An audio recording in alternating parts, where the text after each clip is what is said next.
rainwater harvesting. And I'm going to touch just a little bit about wells and a little bit about ponds and lakes, but not much because it doesn't apply to very many people. So I'll spend most of the time actually going on rainwater harvesting, what homeowners can do. And then after we get through that, we're going to touch a little bit just on sanitation, and then spend the rest of the time actually looking a little more in depth into these filters. Actually, some of these, the Sawyer ones we just got, and I'm seeing them for the first time also. I know about them, I know what they do, but actually seeing them, and so I'll go over that. And the also we have one of the KISS models on here. I can show you a little more about that. So we'll go into a little more details, and then also just kind of question and answers, and also just see what you guys are doing and what plans. Something we all might have different things we can share with each other. With wells, there's about 15 million U.S. households depend on wells.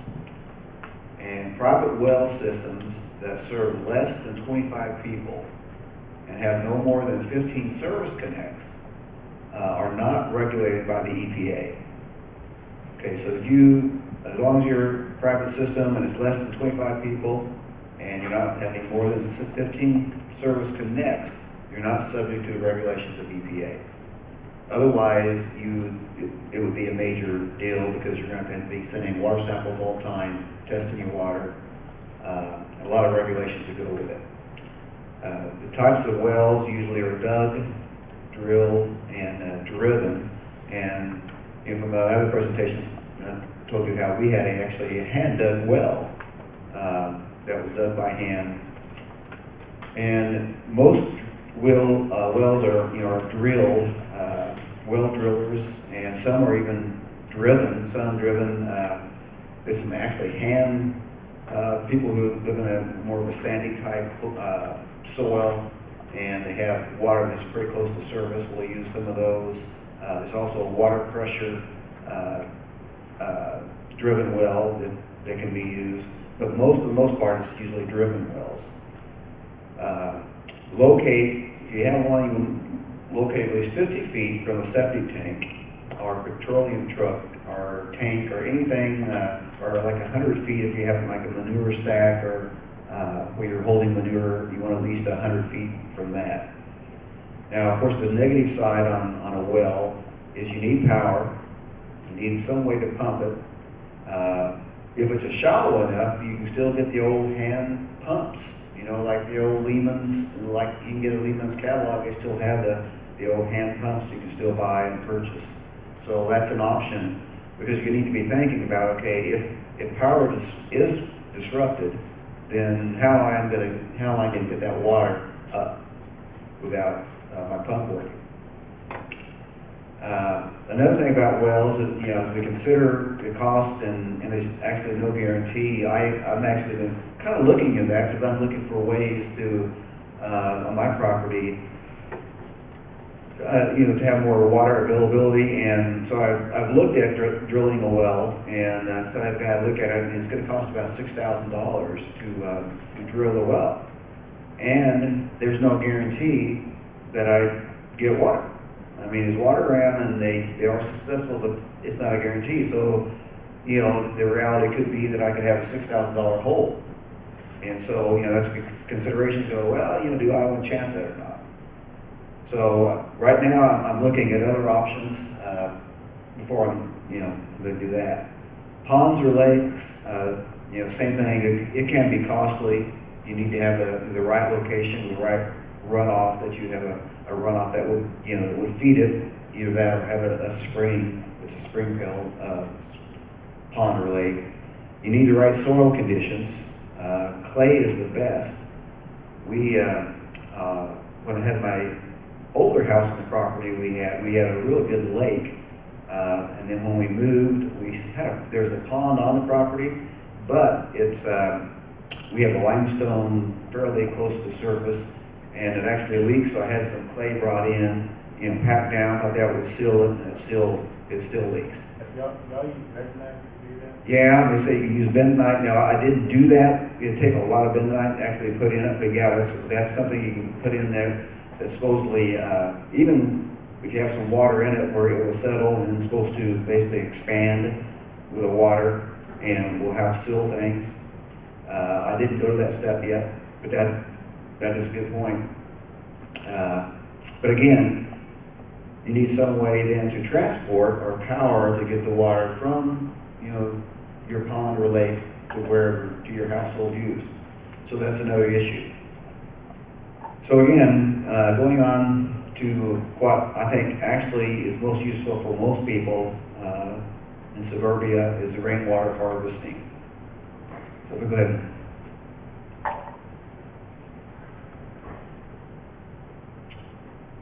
Now, cisterns have been, archaeologists have discovered cisterns, at least 4,000 years old. They've been around for centuries. People have done that throughout the ages.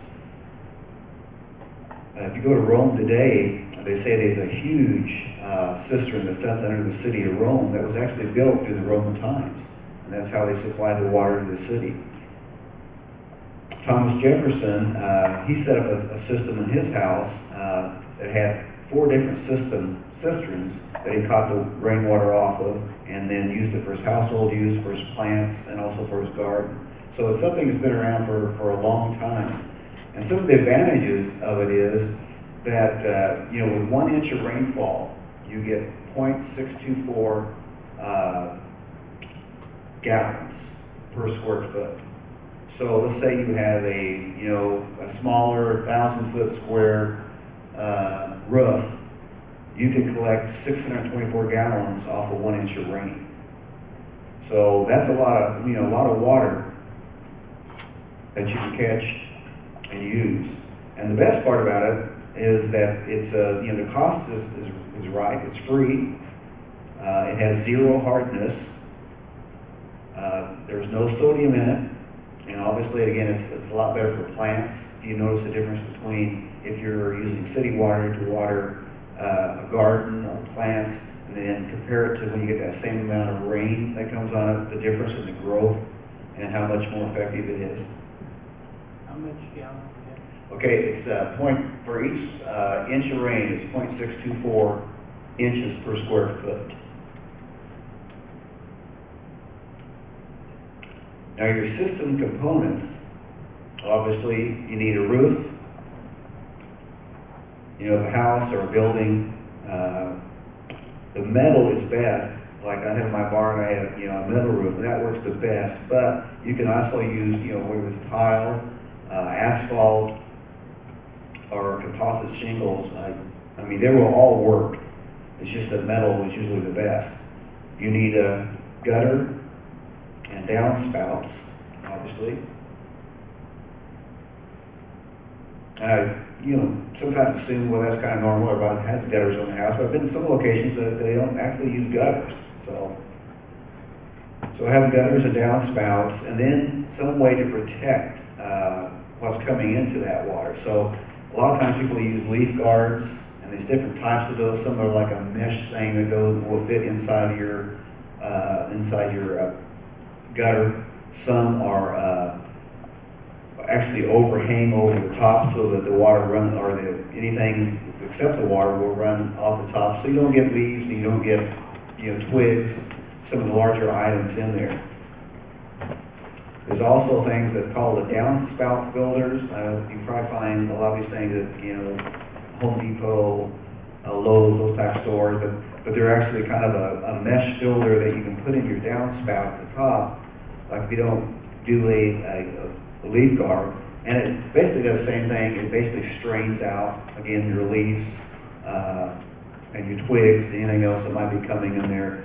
The only problem with that is that you have to get on a ladder and get up and clean it out every so often, otherwise it's going to plug up. While the leaf guard, will keep that from happening. We also have what's called a first flush diverter, and actually they're a pretty simple. There's a couple different designs, but one of the simplest things, let's just picture your downspout coming down, okay? And let's say you have a tee off, and then it's going to go off down into your whatever container that you're capturing your water in.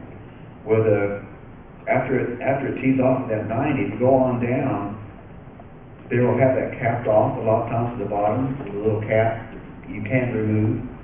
That means that when it rains, that first flush or that first, maybe 5-10 minute rain will come down the gutter and go down to that bottom part. So it would wash off like your, dust, it would wash off bird droppings, that type of stuff. So it will keep your water, cleaner. There's also some more high-tech designs they have on it, but that's kind of like the simplest type. And it's just a means of washing some of that stuff off before it goes actually into your tank. They also have what they call a roof washer. And that sounds kind of a misnomer because it sounds like it's on the roof, but it's actually not on the roof. It's actually just above your storage tank that you're going to be going into. And it's more for larger, like a cistern or something you'd be putting in, because they're like at least a 30-gallon container, and they have a baffle in it, and then they have usually like a 30-micron filter in it. So we filter out, again, the larger items, and then it goes down into your container. But it's called a roof washer. And actually, you can use just a strainer. Like at one of my barns, I had that 650-gallon tank. We actually just found a kitchen strainer that just happened to fit right in because it's got like a 6-inch hole, and just fit right in it, and just fit real well. So that works too. That would catch the leaves and it keeps the twigs, and then I just have to remember every now and then to go up and clean it out and take the stuff out of it. But it works well. Now what I did do well this year was every year I usually empty the thing and then I wash it out, clean it, just so I start the spring fresh kind of again, and I didn't do that. And I also didn't get the leaf strainer in time, and I've also got some leaves in there, and then, eventually you start to have to build up of algae. And my tank is actually, if you don't remember in those pictures, it's kind of white, and so it should be opaque, because when the sun penetrates it, that encourages the growth of algae. So they actually ask that they be painted color to be opaque so that sunlight can't penetrate it. So those are the things I've done wrong. Storage tanks. Okay, you can have anything from a simple rain barrel to a concrete cistern. They have fiberglass ones. They have polypropylene, wood, metal. They even have wood ones I've seen, metal. In fact, this one, looking at this picture, this is one that's kind of a flexible model that's in a crawl space at somebody's home. So they fill it. Obviously, they don't have a basement, but it gives them a space where they can put it and actually capture some water. Let's go ahead and just run through some of those others and let's look at it. That looks very, very large, is it? Do one pretty good size, yeah. In fact, I'll show you one really large in a minute. Now this is, I think this was in Florida, and they're doing this a lot, where they're not going very far underground, but this is going to be actually a patio. And so for new construction, they're doing a lot of this where they're putting these in and tying it up to the gutter system and filling each of these different bladders. And then eventually that'll actually be a patio over the top of it. Okay? And that's just another example of a different type. Okay? Now this is a little more high-tech guy, looks like. He's got a solar powered pump, looks like, on it. And he's capturing the water out of there. Okay? And there's just rain barrel system. If you go to even like YouTube and just type in, put in rain barrel, you'll get all sorts of little videos where people have sent in their videos of where they've done their rain barrels. And they will, many times, like in this case, these two, sometimes they have like a whole row, like 6 or 8 of them together. And so that when one fills up, then they have it going over to the next one, it fills up, and it just keeps going down the line until they fill it all up and they have a place where we can run out. Okay. There's just a real simple one, just up on blocks where you can drain it out. It's good to have it on blocks or something, because like what I use mine for a lot is watering, like say, the garden and plants. So you want a little elevation. And then I have it attached, down to actually garden hole size. And that way I can just drain it and use it to water the garden, water the plants. Okay? Now this one is a friend of mine. This bladder, this looks like a big water bed almost. Okay, but that's actually 50,000 gallons. That's a lot of water. It's a big water bed. He has a Sullivan's greenhouse. They have a greenhouse business and have several greenhouses. And obviously, water was one of their biggest costs. And so he's been switching over the last few years to supplying all his water needs through catching water, through rainwater harvesting, and has reduced his overhead tremendously. Plus, it also has made the plants have actually reacted a lot better. So that's one of them. That's actually a surplus military, and he got it really cheap. Okay, he's got some more on here. That's a little blurry, but those two tanks there are off off one of his greenhouses. And I'm trying to think how many gallons. Okay, for each inch of rain, those two, they are able to collect 8,800 gallons. Of course, those are long spans of roof. And those are a couple he's put in, and actually a couple more concrete ones. He's in hasn't buried them yet. These are going to be below ground. So he's got his whole system set up that way. Okay?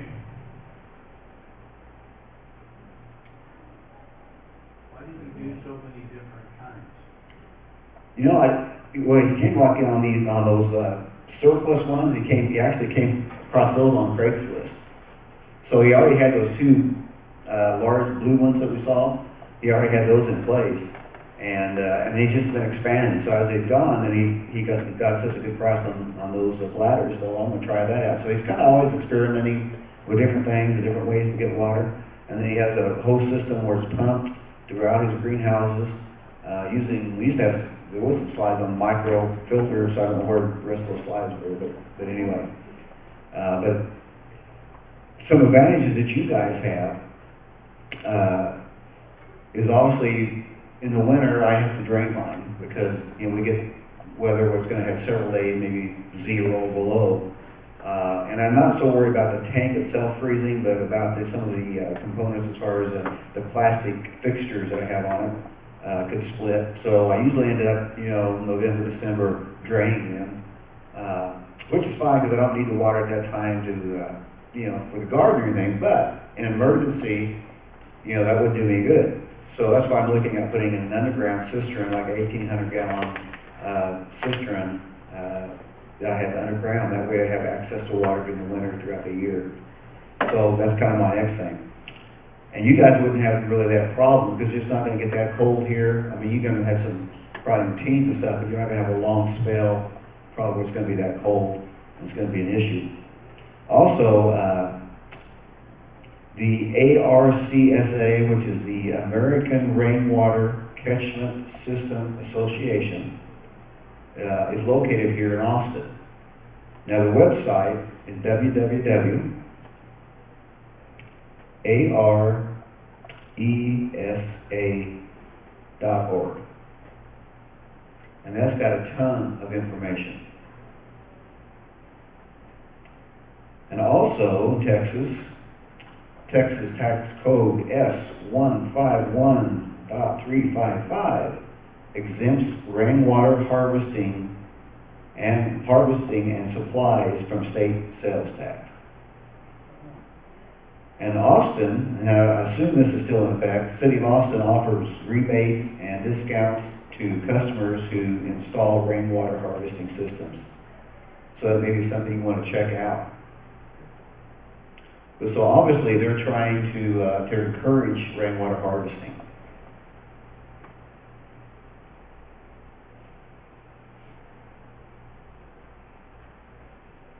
What containers do that? Well, that depends on actually, I think, kind of on your circumstances. Because again, like in my case, where I'm worried about freezing, I'm gonna put mine probably it's gonna be a concrete below ground.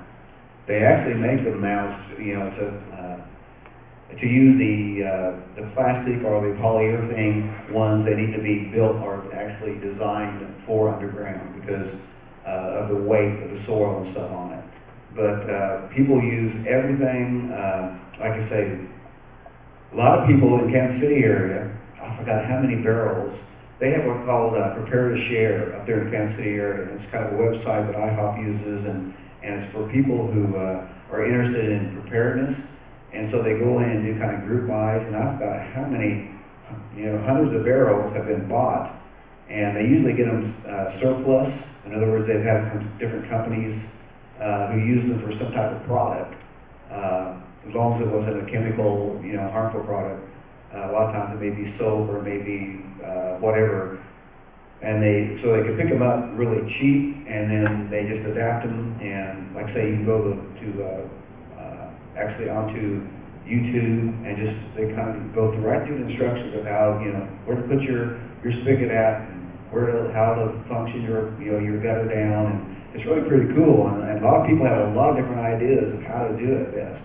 I like the larger plant, you know, I like, of course, it depends part of this too on your, like if you're in a neighborhood, like what they're going to allow you to do. Like if you have a home association, you probably have to check on that because some of them may not want you setting out a big, you know, 1,000-gallon tank out in your backyard.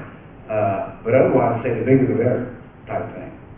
If you have a way, you know, to use that water, because you know, again, the cost is going to go up. You know, I've been reading some of the H2O websites, and they're talking about different places in the country how much water rates are going up, and it's going to just increase and increase.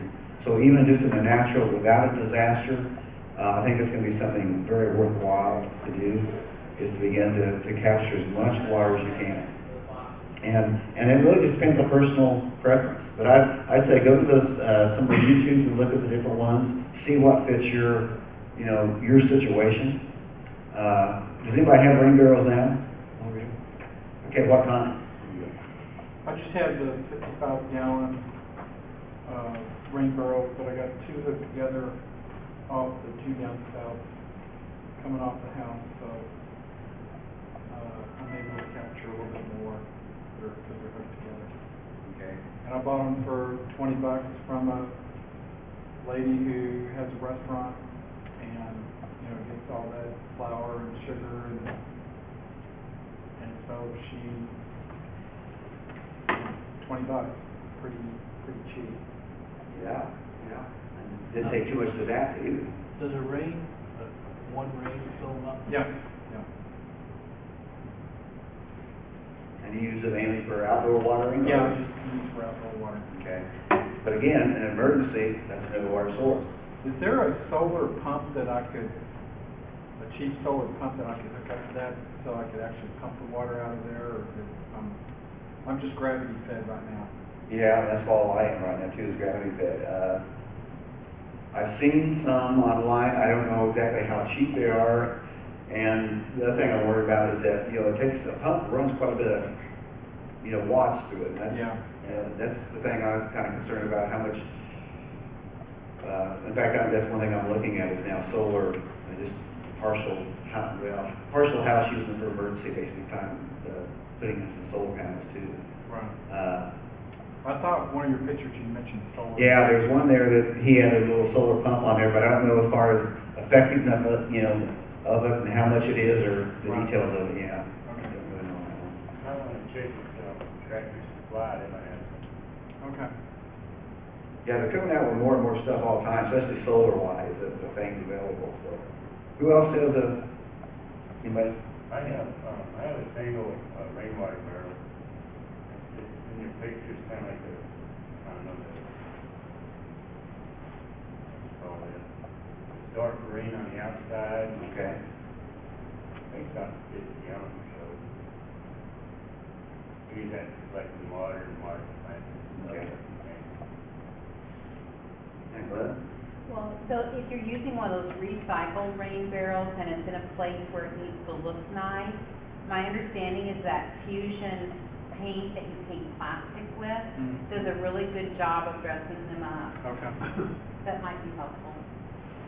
Yeah, that's at Home Depot and Lowe's and everything. I think I've painted some PVC with it.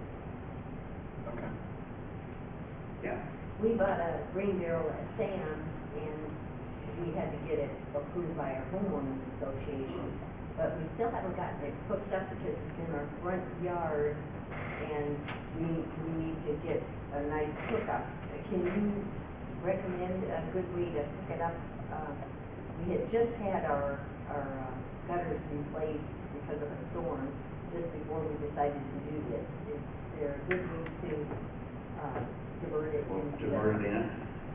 Well, I put it in my barn actually because I had thought about it beforehand. So when they came, they actually put the gutters on. That was the plan. I told them where, this is where the tank's going to be, and this is where I'm going to want to, run the gutters. So some, depends how handy you are, and what type of are they aluminum guttering or?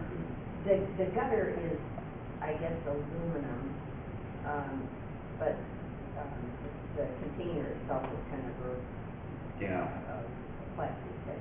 Because sometimes a lot of those are like a lot of times aluminum be one stretch or one. Yeah. So you need some way actually to cut that and divert that. They have like places again like Home Depot. Some of those will have like a flexible pipe that you can kind of put it somewhere and then where you can fit it on there and then run it on down into your container. And again, they come in all sizes, and I've seen all different types of containers that people use. I've used that 275 gallon, I think like you see out there, those IBC containers, have little metal racks around them. And we got those, I got one, not from there because those are new, but I've got one from actually a Little Debbie's factory, I think it was down in Arkansas, that a friend of mine had got for us for like $35. And it had soy in it, product when they made the Little Debbie, goodies. But so it had been cleaned out, had to clean out some more. It got a little gunky stuff in it, but it still, still works fine. And over time, that kind of all washes out. And anyway, if I was going to drink it, I'd be running through a purifier anyway. But as far as plants and stuff, it's fine. So you just don't want something that's had, like say, some type of harmful chemical in it. We also bought another one that has that was used to make soap, and obviously, that's not a problem except that, if we first use it, it makes bubbles, lots of bubbles. So it's a good, yeah. I bought one of those big square tanks with Winkley's in Liberty Hill to haul water in, water trees. And they also have some other barrels. I understand you can get at least the barrels, the plastic ones. I don't know about the big square ones over at Smith's. And, is it Lockhart or Lumen over there? Okay. And, two places I found. Does your tank actually one of those that fit into the back of the pickup truck, like over the wheel wells? No, I haven't seen it in the trailer. It's just Okay. the same thing we have down here. Okay. In a lot. Because they do have those. In fact, one of mine was like a 450 gallon ones that actually fits in the bed of a pickup, and so it's kind of cut out the side so it fit, slide over the wheel wells. But yeah, that's good. Another good way to water, like if you're mobile and want to move. And remember also, that's a lot of weight. The big bladder that the guy bought at the Army surplus, that you showed us a picture of, what would that be called? Would it be called a water holder or what? Yeah, I'd say bladder. I don't know what the official name, military would have been, but that's what it was made for. It was actually for potable water. Okay. Yeah. And it'd be something worth, checking a Craigslist or something like that to find, because he, at that time when he bought this one, I think the guy who had him had like 5 of them. He was reselling them at the time. I think I've seen pictures of the government using those for jet fuel too. So Oh, if really? you find one, you might want to. Yeah, make sure we have water in there. But what's amazing is the thing, how sturdy that is, because you think that's a lot of weight and everything in there, and that, but he can leave it out, I think, in the winter. So it's a very, it's pretty. I was pretty impressed with that. So, although again, when we're talking about you know, that water and using that for emergency water, then we still need to, even though we you know, put a strainer in or we use leaf guards, you still need to, you know, before you actually would drink that, you'd want to purify it some way. So again, I'm going to go through these different ones that we have here, the Sawyers and the Kiss, and you kind of saw the Berkeys out there. But before I do that, just a couple things about trash and sanitation, because this is something I ran into when we responded to Hurricane Gustav on Grand Island, Louisiana. So the first one to actually cry was back on the island that we were let back on. And we were serving meals to the National Guard and the first responders who were back on there. And trash became a huge deal because what do you do with it? We were set up in a school and we didn't have any place, you know, we were serving everything, you know, with plastic plates, paper plates and drinks and trash piling up. And of course there's no water service, there's no sewage service. And so we kind of used the bucket method. We had the bucket with the toilet seat type thing on it, and then we took some lime with us because we thought that might be the situation. And so you need to begin to to think, okay, what if sewage service, trash service gets cut off? And I think some things to remember is to get rid of clutter and dispose the things now while you have trash service that's available. Learn to reuse and recycle. Try to reduce and control the buildup of trash in your home. And when trash removal is disrupted, burn the burnables, if you can, in the fireplace or campfire or a barrel in the backyard. Well, I'm lucky where I live because that's how I do most of my trash. We're able to burn in a burning barrel. So, but use caution, extreme caution, because emergency will probably be limited as far as emergency services in case of a fire. Non-burnables like cans should be compressed as much as possible, placed in trash bags inside trash cans with lids that can be clamped into place in order to prevent rodents and other animals from getting into it, which is another issue we had because we had rats, that were running all around. Now, many food scraps may be composted by burying them in a trench along the edge of the garden. The exceptions would be bones, meat, scraps, etc. Now, waste disposal must be handled carefully in order to prevent disease, pests, and rodents.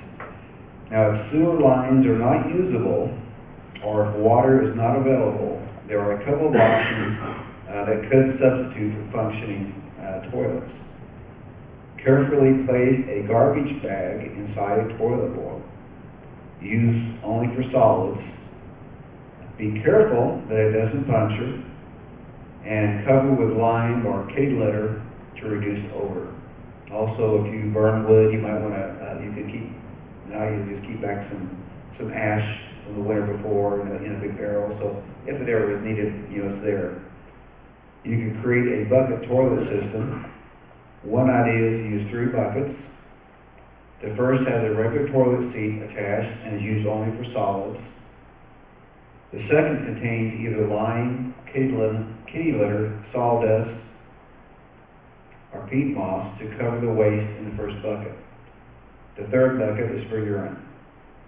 After the first bucket is full, the second bucket is used with a toilet seat, while the contents of the first bucket are buried. And remember, it's important to bury human waste. A pit, FEMA advises digging a pit 2 to 3 feet deep, at least 50 feet downhill and away from any well, spring, or water source. Other outdoor experts recommend 200 feet away from water sources. Now, urine isn't usually considered to be a problem and may be disposed of without a lot of concern. Now, to disinfect the buckets, you may add 1 cup of bleach to 1/2 gallon of water in the bottom. Some recommend sprinkling on baking soda, alcohol, laundry detergent, or pine salt to control the odors and germs. And you may also purchase a chemical toilet, porta potty, or composting toilet. You can find those, a lot of different places sell those type of things. And in each case above, biodegradable toilet paper is recommended. And with any of these choices, you must plan, and supplies must be in place ahead of time. Stock up on trash bags, plastic buckets with lids, and kitty litter lined with bleach. When you say lime, is that like the mason uses to lay bricks, or what is lime? Yeah, which is basically crushed stone, but yeah. It's like the agricultural lime, Average what? agriculture type of lime like they spread on fields. Yeah. And you can use kitty litter, or like say even ashes, would help if you burn wood. So there's things to consider, and like I said, that was quite an issue with us in Gustav, because I forget how many of us was on a team, probably 8 or 9 people, and that was you don't always think of those things, but we also took bucket baths because there was not obviously a shower, but after 3 or 4 days you get pretty grimy, and a bucket bath actually feels pretty good compared to although it did rain one day, so we got underneath the gutter, so we kind of got a shower that way. But anyway, things to think about. There's so many things that we just take for granted that are always available, that in an emergency, and then especially if you think about how tied we are to the grid, it goes down. So much of our life changes overnight. We're so far removed from the time when we didn't have electricity, and everything now is so dependent on technology and everything we do. And like I say, it's good at exercise sometimes to take a weekend and again just go without power. Say, okay, turn off the power, we're not going to use anything that takes power, and then begin to take a list of things that you realize, I didn't think of this, I didn't think of that, I didn't think of this, and that kind of gives you a list to begin to work on, work on things. Because there's just so many things we just take for granted that you just don't think about it, and no person would. And again, sometimes preparedness can seem like it's overwhelming. Like, man, there's just so much. How can you do it all? But if you just take simple steps, one step at a time, meet your water needs first, then see if I get some food stored up. Then think about some of these other issues with power. How can I do things without power? Just think of alternative ways to do things, because we can't be going out helping anybody if we're not taking care of at home. And so many times, I think Dr. Williams was saying, first responders sometimes go out, but they really don't have things taken care of at home, and it's kind of hard to leave if things aren't in shape there. But on to the water purifier. So let's say you have your rain barrels, you have your tank, whatever it was that you decided, or say in your neighborhood you have, there's a pond or there's a lake, neighborhood lake, some way that you could access water. Okay, but you want to purify that water. Okay, some of the newer ones have come out. I'm going to be moving, so. Now this, again, like I say, these sawyers are brand new. That prepare the way if you start. This is the 0.02, which means it takes care of everything. Viruses, bacteria, protozoa, everything. Now it comes as a kit. And I actually think this is, if you had to, you could just use your hand with that drill bit and drill your hole through the bucket. Now you don't get the bucket, so you have to use your own buckets, come up and just buy whatever size buckets you want to have. Because it doesn't come with the kit. But it comes with the filter, and the line with it, comes with the adapter, and the way they work is kind of like it's got a picture on here. Okay, you take your bucket, you're going to be drilling a hole in there with that drill bit that they gave you, and the filter on these, which are different than the KIS, to keep it simple, or Berkey's, is that the filter is in the line. So your line, all you're doing is drilling one hole. You're setting your hose through the bucket, and then the filter's in the line, and then just gravity, it's just gravity fed, and then whatever the container you're gonna be filling with clear water, or with the clear, pure water.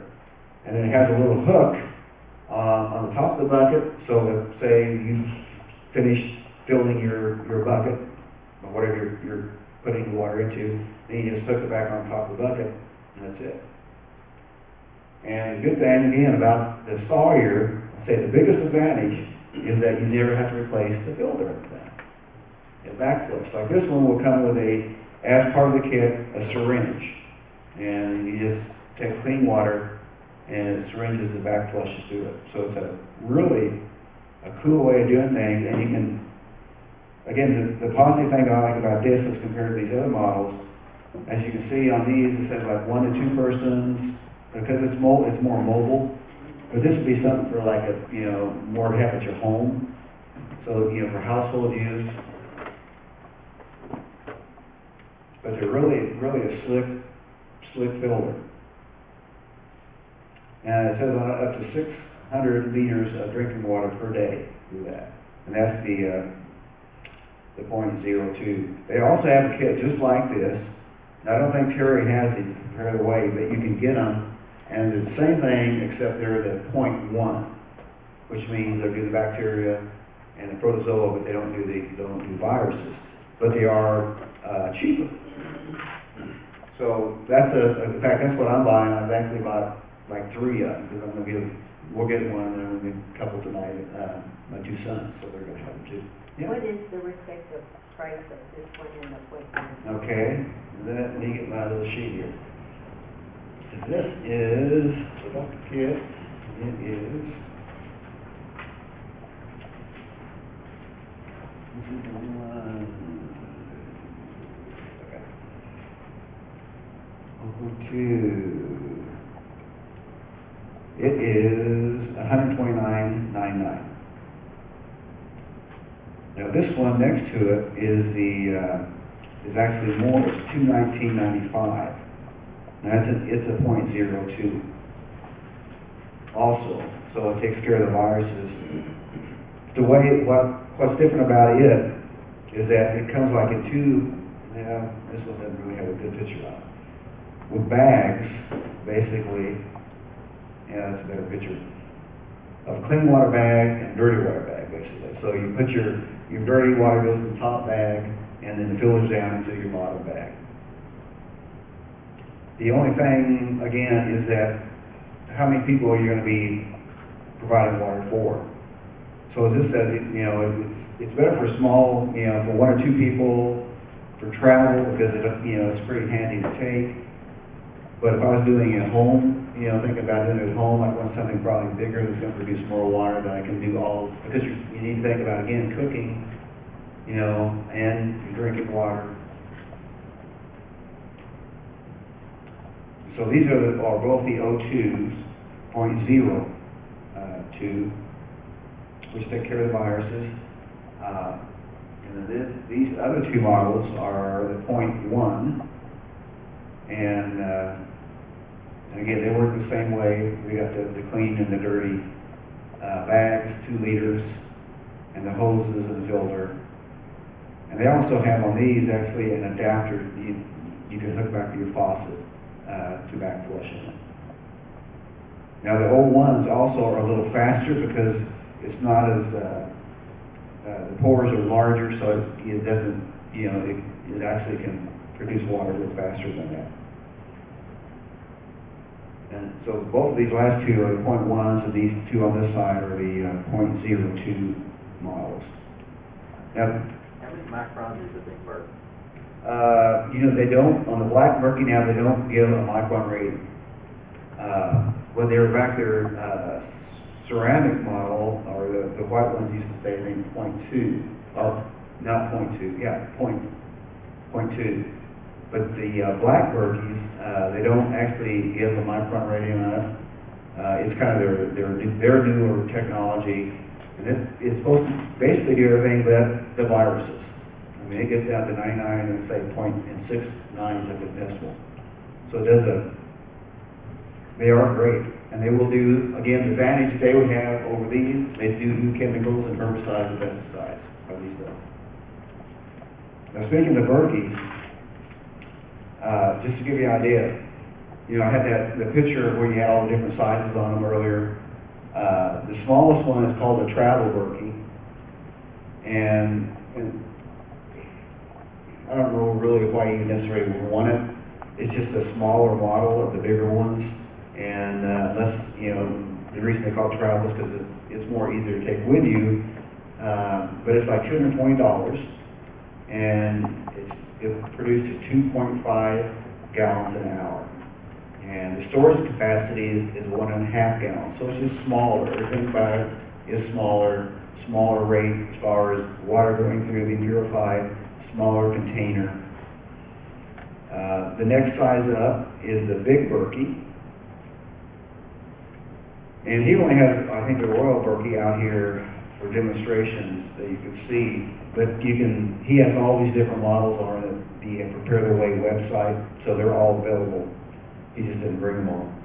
But the big Berkey is the next size up, which is $250, and with 4 elements is $339. Now it does more, of course, because it's larger, 3.5 gallons per hour with 4 elements, 7 gallons an hour with 4 elements. Storage capacity is 2.25. The Royal Berkey is the one that they have active for demonstration that you'll see out there. And it's with 2 elements, it's 275, 4 elements is 364. And it does 2 to 4 gallons per hour. And with 4 filters in it, it will do 8 gallons an hour. Storage capacity is 3.25. So again, as you go up the line, all you're doing is you're getting larger storage capacity, you put more filters in it, and produce water faster. And so you go through all of them. There's also the Imperial, is a Crown Berkey is the largest one, and with 2 elements, it's like $317. With 4 elements, 4 filters, it's $406. And with 2 elements, it will do 6.5 gallons an hour. With 4 elements, it'll do 13 gallons an hour. With 8 elements, it'll do 26 gallons per hour. So its capacity is a lot more. And storage, unit is 6 gallons, so it's a lot bigger. And again, it's all gravity, just uses gravity. Now the other one is a KISS filter kit, and it actually comes in a kit similar to what this Sawyer little bucket kit did. Let me pull that over here.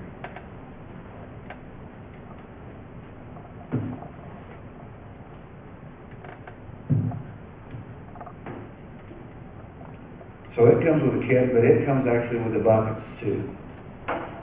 And it is, what is the small one, is $58.50. $58.50. And it produces 1 gallon an hour. And it comes with 2 buckets, and then you have your spigot at the bottom, and it has your filter that goes in the top bucket. And you just drill basically 2 holes, a hole for the spigot, and the hole for the filter to fit through that goes to the second, and it's just gravity fed. Basically like a Berkey, works the same way. And you could probably actually do the same thing if you wanted to if you just bought some Berkey filters and adapted, make your own adapter, you could use the Berkey filter. The reason she's got that huge one out there, that keep it simple one. As you can see, the shape of this filter is it's wide, it's kind of short and squat more looking as compared to like a Berkey. So you can only get 1 filter in this size bucket. So that's one reason he went to that kind of super size, but you could use a bucket bigger than this and put like 2 filters in it. You could not get 2 filters in this one because of the shape of the filter and the size of it. But in that big one he's got out there, it does like 204 gallons a day. And it has 5 filters in it, and then he has 4 spigots in there. And then I don't know if you noticed, they have a little video explaining how they made that. And it's really pretty simple to do. And the larger one doesn't come with the big buckets. You have to get them on your own. But still, you could do something, from this size all the way up to that size. You could just, based on what you want to use. But it is effective, and it does work on everything except, again, viruses. So as long as it's not a problem with waterborne viruses, and this will take care of your needs. And if it's something, that you're not going to be using all the time, something you can set in the closet somewhere, and then when you need it, it's there. You can pull it out in an emergency and use it. It has a pre-filter on it, kind of like a little sock thing that fits over it. It just prolongs the regular ceramic filter in there. And then this one I haven't seen. This is the new KISS one.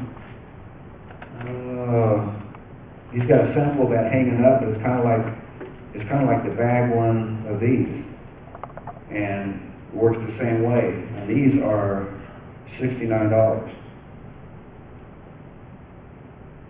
And that's the first time I actually had seen these. Now, has everybody in here already have a filter of some type, or is something you haven't got yet? Okay, so let's talk about who does have a filter. Let's say first. Okay, what kind do you guys have? That's Berkey. Okay. And have you guys used them yet? Oh, yeah, Okay. all the time.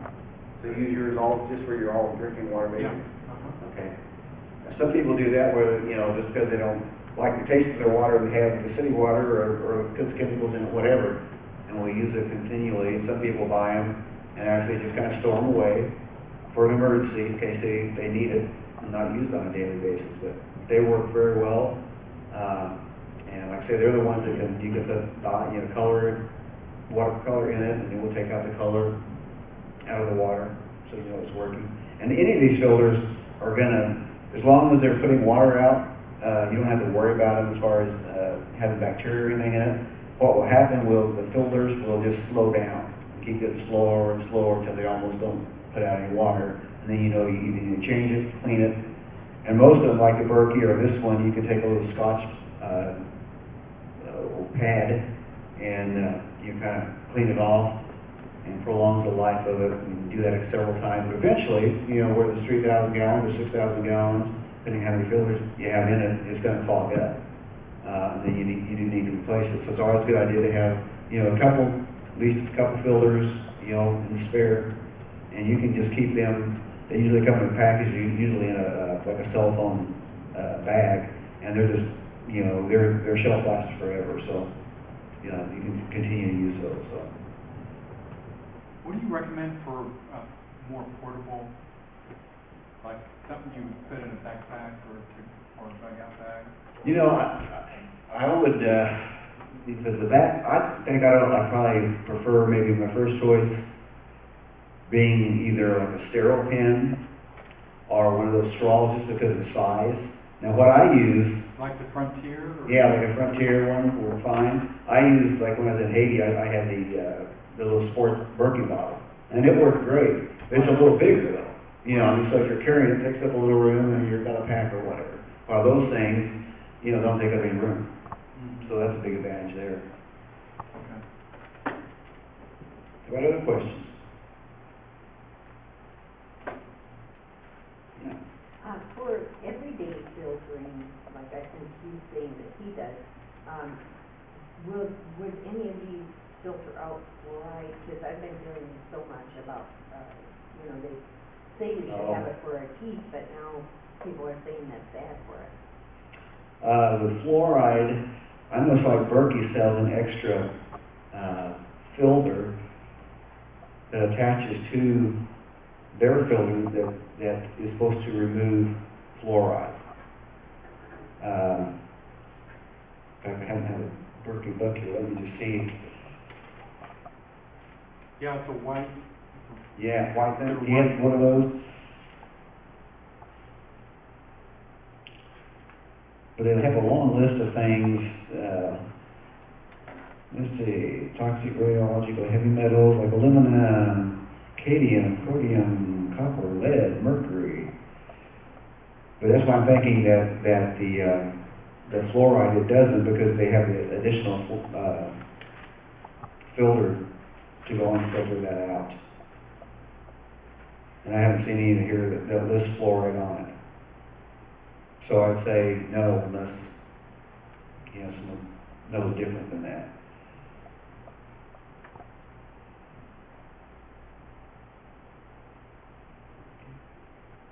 Any questions, whether it's the filters or trash and sanitation or rainwater harvesting, any of the things, as far as any ideas? What some people are doing too, remember, a lot of people are trying to do more like a community group where they're buying, like I mentioned that one big Callen filter that was like over $1,000, but it will produce so much water that they're going in together. Again, that's in the Kansas City area. They're doing a lot of that where they're doing kind of group buys, and so they're buying some of it for themselves as individuals, but they're also buying some as a group. So like a home group, a community will go together and they get their neighborhood together, and they would say, okay, we're gonna buy this together, and so they have it on hand. So everybody doesn't have to have everything, in other words. And sometimes they're specializing in somebody who's real good. Like we have a ton of ham operator licensed people now, and we have our ham radios, and we both have ham radios now, and so everybody's taking different little aspects, of preparedness, because there's just so much it can be overwhelming. But if you get like-minded people together, a community who are all working together, then you don't have to know it all. You don't have to be a specialist. Like have very little knowledge of solar. Like I said, I'm going to be adding some of that, but I've got a friend who does, and so he's actually going to be the one installing it for me.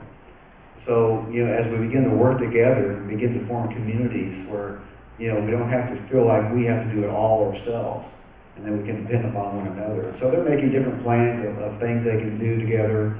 Some of them are even doing community gardens together. Where they're, rather than each individual person, they may not have the space, but then they have a location where they can all work together and do work days. And so they have regular meetings. And so it'd be like a home group, except some of the emphasis is on preparedness. And sometimes you think that, maybe some of your friends that you talk about preparedness, they're going like, they just don't understand.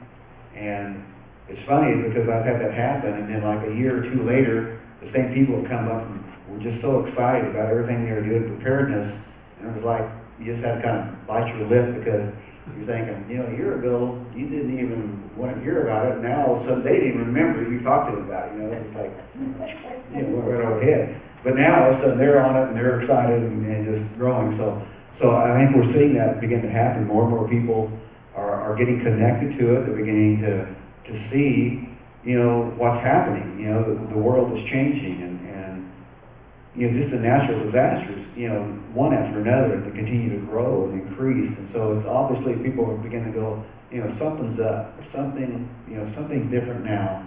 And so people are really beginning to awaken to the fact that we need to do things, and we need to change our paradigm, the way we look at things. And unfortunately, we've got a generation or two now from where we used to do things the other way. Although it wasn't necessarily that long ago, I was reading in our Rural Electric magazine that it's had a special anniversary year where it says 75 years ago was the first start in Missouri of the rural electrification, first electric co-op form. And I got thinking, that wasn't that long ago, and that wasn't just the start of it. That wasn't that it was implemented. They were just beginning it. So in that way, and now we've come so far that we are so dependent upon it that we are very vulnerable to things happening. And so we just need to be thinking all the time about, what are the possibilities, Anybody ever read the book 1 Second After? You've heard of that? It's a book, I don't necessarily recommend it in a way because it's not a Christian book, but it's a book about an EMP attack upon the nation and what happens with an electronic magnetic pulse bomb goes off in the air. No one's killed, obviously, from the nuclear explosion, but it knocks out all electricity, fries most circuits, electronics, and then it goes through what would happen 1 second after, okay, what happens within a year's time. And actually within a year's time, and this is, experts on it who've actually studied and looked at it, like 90% of the population dies within a year because we have become so dependent upon our life, style, the way it is now and the way that things were connected to. So again, it wasn't, again, from a Christian perspective, but it did make you look at all the different things that I hadn't thought of before. Oh, I didn't think about that. I didn't think about this would happen, without electricity. So it was kind of a sobering, and I don't, personally, I don't think that's going to happen because I don't think we're at that point. As I look at, my eschatological outlook, God always begins to, as he, begins to discipline, with Israel, it was always in measure, it was always with redemption enough to draw them back. And that's like, if that was happening, that would be like the last stage. That would be pretty well, our nation.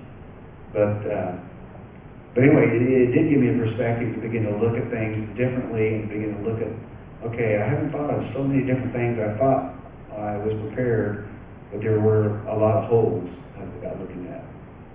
So I just want to kind of encourage you guys just to, if water ought to be one of the first things you need to think about, making sure you got that covered. Again, looking at, okay, do I have water storage? How much do I have? Where is another water source where I can get water? And then when I get water, how am I going to purify it so I can drink it, cook with it, etc. And take that as your kind of like first step if you haven't done anything, and then begin to work on the food. Begin with simple things like storage of food, going, when you're at Sam's or something on sale, buy a bunch of extra cans.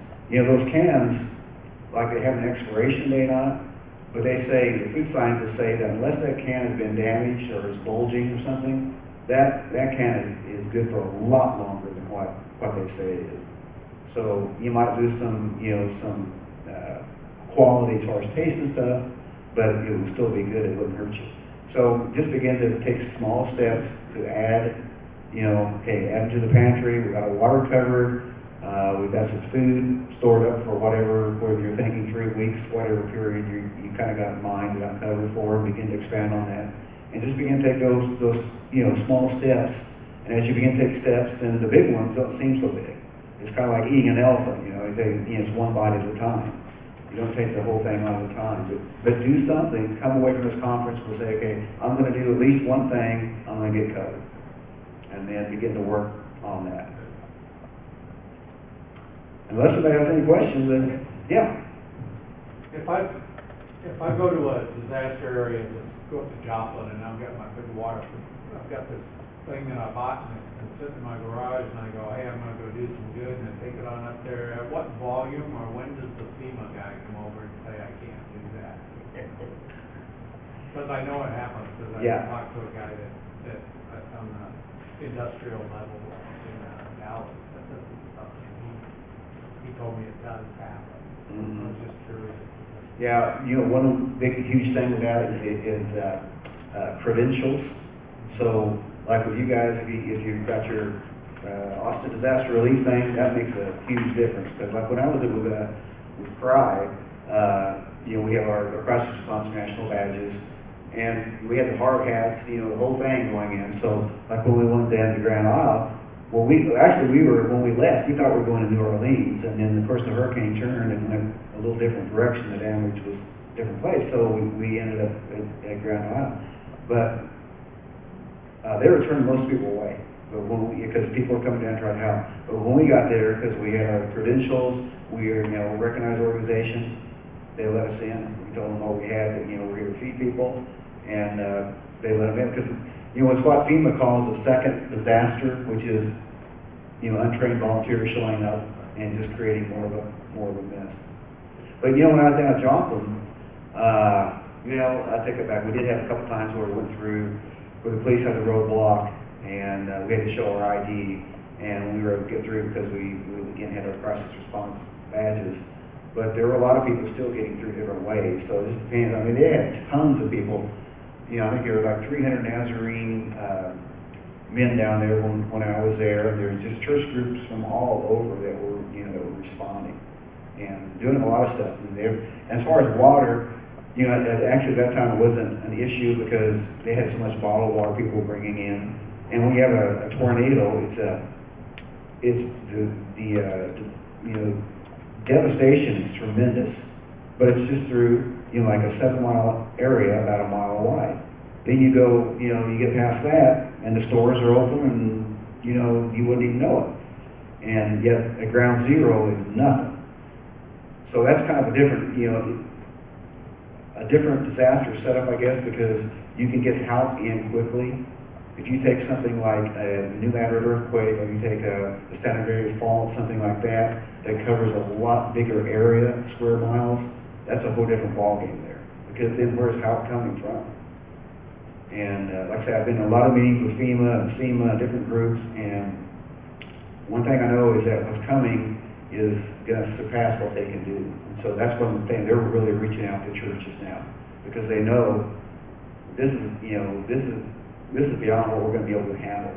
And especially when they begin to happen here, and there's never one happening here, it's like Katrina on steroids happening 2 or 3 at a time. There's no way. And, with Crisis Response International, we've been responding to Haiti and different places. But as I see the future is going to be more regional, because I don't think we're going to be able to get from here to there, to the coast, or here, wherever, because it's going to be, we need responders to respond to this locality, Texas, or Oklahoma, whatever your spirit is here, because I don't think there's going to be times where transportation, you're not going to be able to do those things that we've done in the past. So that's why one thing we're doing, and so many people are doing now, is trying to raise up people all over. We just did a presentation up in Madison, Wisconsin, and that's probably one of the most liberal places. They call University of Wisconsin Berkeley East, but very liberal. But there's a very vibrant church there at the same time, and really on fire, and people who are really interested, and they're doing things that I was really shocked at. I mean, they're preparing to be a refuge city for Chicago. I mean, that's what the Lord has spoken to many of them. And I mean, they're doing things like buying apartments, complexes. Many of them have been called to, do things on a large scale. And it's kind of like, many of them thought, well, I'm the only person that, is doing this, and this, I feel like a weirdo. And then they meet all these other people who God's put the same call in their life, and all of a sudden, well, I'm not so weird. God is speaking this to different people. And so, like I said, I've been over the West Coast and East Coast, and people are sensing the trouble's coming, and they're doing things, they're beginning to prepare and to be an answer. In fact, CRY, that organization that I work with, was headquartered, I guess, out of Kansas City, but they've recently relocated to California, just above Los Angeles, outside in the desert there, because they think trouble is coming there. So they want to increase position supplies, get people trained for things that are going to be happening there too. So it's like, one thing I can assure you, you're not going to be bored. So many Christians are bored. They won't be bored. There's been plenty of action. But, the good thing is for such a time as this, it's why God, some people get overwhelmed by it and they look at it and think, but hey, God knew you were alive, going to be alive at this time in history. And history is His story. And He's, you're bringing into it, it's like you're in the last 2 minutes of the game, we're in the fourth quarter. This is the time. I mean, this is an exciting time. I mean, there's a lot of negative things, but there's going to be a lot of positive things happening all at the same time. As the evil increases, the light's going to be increased. So it both goes hand in hand. And it's going to be an exciting time. I think with each of us, God's going to have us on different journeys. And there will be no retirement in the kingdom of God. So don't plan on that. It's going to be good.